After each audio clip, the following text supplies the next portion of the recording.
Dalam kerinduannya sang mempelai berkata, pada malam hari di atas peraduanku, kucari jantung hatiku.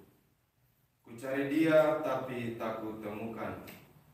Aku bangun dan berkeliling di kota, di jalan-jalan dan di lapangan-lapangan. Kucari dia jantung hatiku.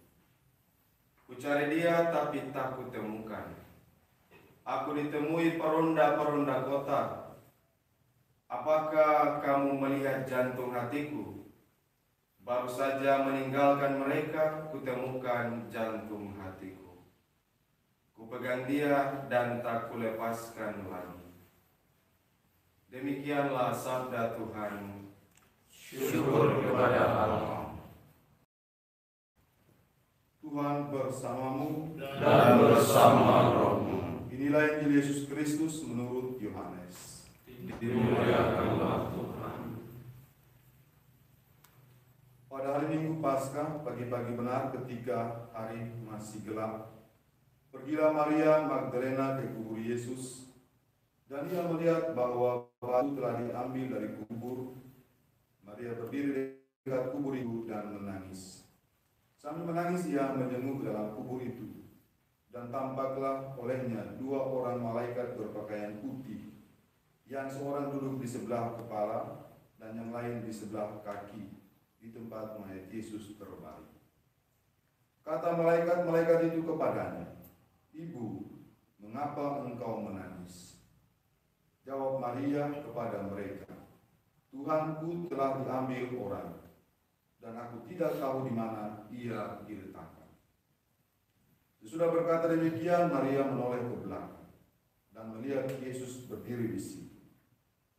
Tetapi ia tidak tahu bahwa itu adalah Yesus.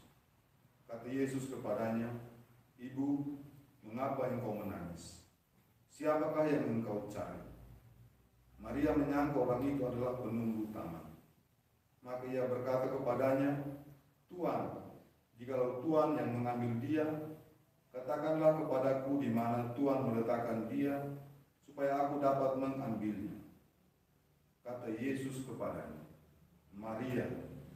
Maria berpaling dan berkata kepadanya dalam bahasa Ibrani, "Rabuni," artinya guru.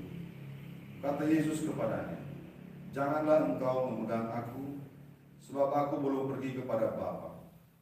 Tetapi pergilah kepada saudara-saudaraku dan katakanlah kepada mereka, bahwa sekarang aku akan pergi kepada Bapakku dan Bapamu, kepada Allahku dan Allahmu." Maria Magdalena pergi dan berkata kepada murid-murid, "Aku telah melihat Tuhan." Dan juga bahwa Tuhanlah yang mengatakan hal itu kepada. Demikianlah sabda Tuhan. Terpujilah Kristus.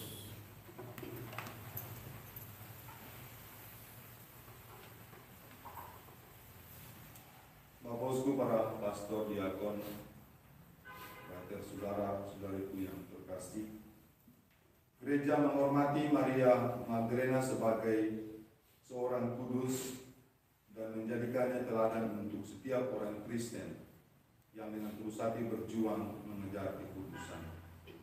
Paus Santo Gregorius memaklumkan keteladanan Santa Maria Magdalena sebagai seorang wanita yang menemukan hidup baru dalam Kristus. Karena menemukan hidup baru dalam Kristus ini, Maria siap melayani Tuhan Yesus melalui kekriaannya. Dia memberikan waktu untuk selalu mendengarkan Tuhan dan memiliki kesetiaan yang tak pernah pudar.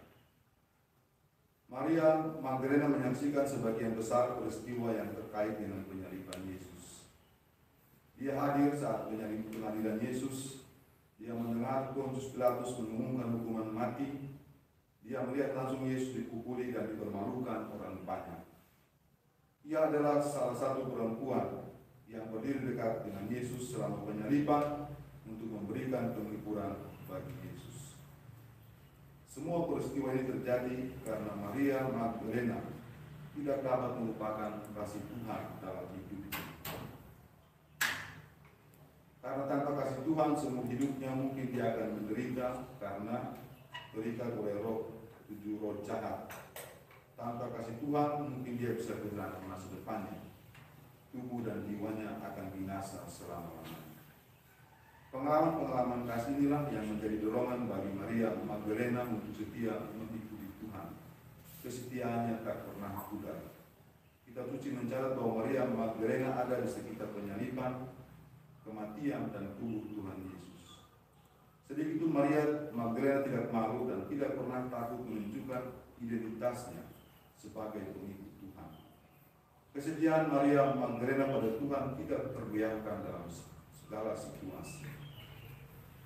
Dan atas semua kesetiaan ini, Tuhan Yesus berkenan menampakkan dirinya pertama kalinya di hadapan Maria Magdalena, dan Maria Magdalena dipercayakan sebagai orang pertama pemberita kebangkitan Tuhan.